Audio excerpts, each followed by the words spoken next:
Let me start by saying, because obviously I'm going to ask you questions, but let me highlight again what my two brothers have said. And just get the door closed if you don't mind, please. We're sitting with this issue, and we know this. Many times we talk about the absent father. You agree you've heard that before? I want to say that there's another issue. It is the present but passive father. He's there, but he's just there. It's the kind of dad that just sits there, stands there, and he does nothing. You don't know what gets him angry. Or let me say this. You know he's passionate about sport. But when it comes to schoolwork, attending parent evenings, when it comes to involvement, he's not passionate. He gets excited if his soccer team loses, for example, then you see passion. And have you ever heard people say men are not emotional? That's a lie. Have you seen him on the soccer field? Have you seen a guy in competition? When we play dominoes, I haven't seen a guy that says, okay, as for Kirian, oh, it's okay, guys are not like that. Guys are hardwired to win. But when it comes to matters of home and heart, sometimes guys are passive and they resign this to say it is the wife or the mother's duty, or the teacher or the Sunday school teacher or the principal. I can't leave my two boys in the hands and care and make it someone else's responsibility and take that away from me.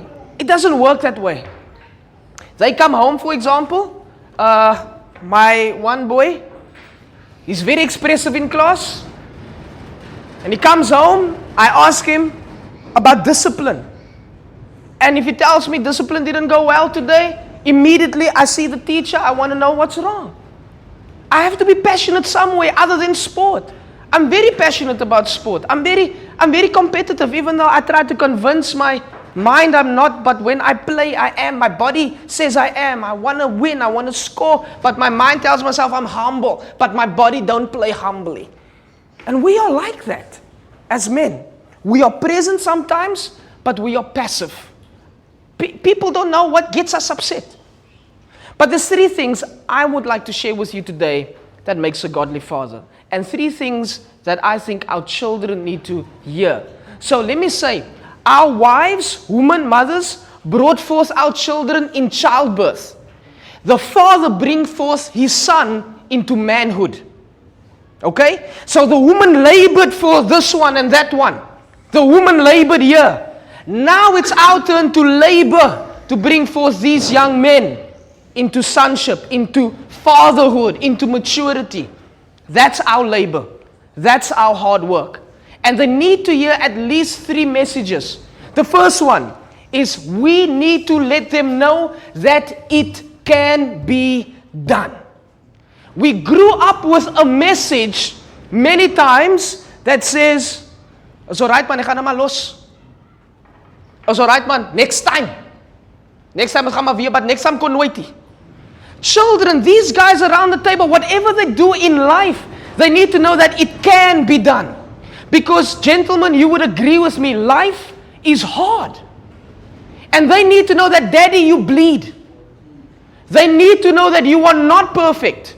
They need to know that although in their minds you are Superman, even as a hero you bleed. They need to know that you struggle. They need to know that you get hurt. But above all, they need to know that you never pretend. Never. We do not pretend. When we don't know how, we don't know how. And as men, sometimes we don't acknowledge it. But our sons need to see that we are not pretentious. We are authentic, we are real. But they need to know that whatever it is, it can be done. Let me share something with you quickly. We go through school and these things are highlighted. One, we praise children that are good in maths. And secondly, we praise students that are good in science. Hear what I'm saying to you from an educational point of view. Unfortunately, our schooling system, we praise people that's good with numbers. We praise them. And we call them intelligent, smart, and clever. The rest of you continue to draw. As if drawing is not intelligence. You need to hear what I'm saying. Because these boys will grow up. For example, very good with numbers, loves drawing. I need to God that I don't spend my life saying, wow, you're going to be intelligent, you're going to be an astronaut, and you're going to invent things. And this one, my boy, keep drawing Man United symbols. You hear what I'm saying? As if art is a lesser. It's just another form of intelligence. But we have highlighted the one at the expense. Around this room, gentlemen, you have children that's so diverse, that they have so much gifting. We need to guard that we don't make vlees van die een en vis van die ander een. Some of these boys, they will never be good with numbers, but put them on the stage and give them a mic and they will wow the crowd. I see this even when I teach. I see this boy, die man praat niks in die klas nie. I don't know if your son is like this maybe. You don't even know if the child is present, but you will mark the child absent. Because the child never says anything. Put that child on stage. Play a song. And you see that boy's body move like no one else can. Did God make him that way? Absolutely. Absolutely. So we're sitting with a room of individuality, and it is my duty as father to make sure that I help guide and help them discover what is God's designated place and plan for them. Let me add to that by saying it takes time. It takes time. Fathers, we not just need to be present, we also need to be present and patient. And patient. I have 2 sons. Between the 2, he may step into a career sooner than this one. This one may take some time. I don't know what I want to be. I need to be patient. We need to be patient. Don't you think your wife is patient with you? And many times we require patience as fathers. So we need to tell them, 1, it can be done. Number 2, we need to let them know that they are never alone. Never. They are not alone. They are going to go through this life. They're going to face hardship and rejection. They're going to go through with fear. They need to know that they are not alone. And this is how they know they are not alone. We love to lecture. Dads, we love to reprimand. Many times that's our first disposition. Ons kom uit net om te discipline. But letting them know that they are not alone flows from letting them know that we listen. Once they know that I have a dad that's willing to listen, they will know that they are not alone. You know, part of what we brought along today, and I'll give you some time later today, is I brought some paint along with cloth. And I would love to see how some of these guys just get their hands dirty, and maybe you as well, finger paint, and just paint with them, if you want to. I brought a chess set along, so that you can see that sometimes the one that's so autistic can't play chess, but the one that's with chess don't really know what's going on with that. Ek wil nie my hande vuil maak nie. Are they different? Yes. Did God make them that way? Yes. Can we embrace the individuality? Yeah. And I think we should celebrate it. Absolutely. Number 3, they need to know that we believe in them. That's a message that they need to hear. That someone believes in them. And so, dads, today, that's all we can ever ask. Whenever you have a moment today with your son or your grandson, just let them know, I'm here with you. You can do it. And I believe in you. That's all we can actually just ask. Listen to this. We don't do everything for our son, and that's important.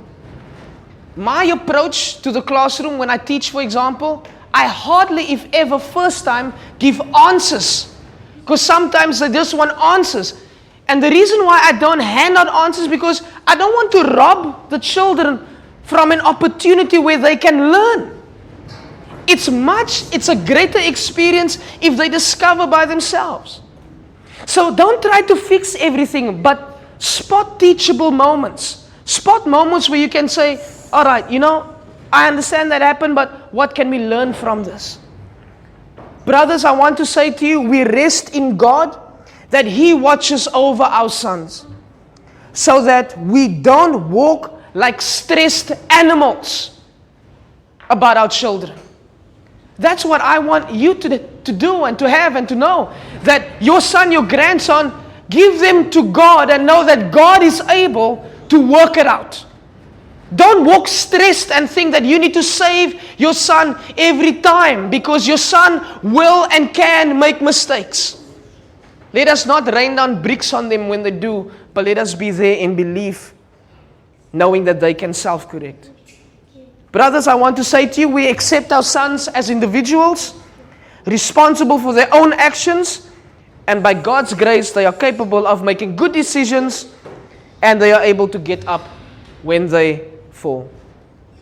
I close by saying, all the negative messages that we have received, I think we need to make sure that we don't repeat it in the lives of our sons.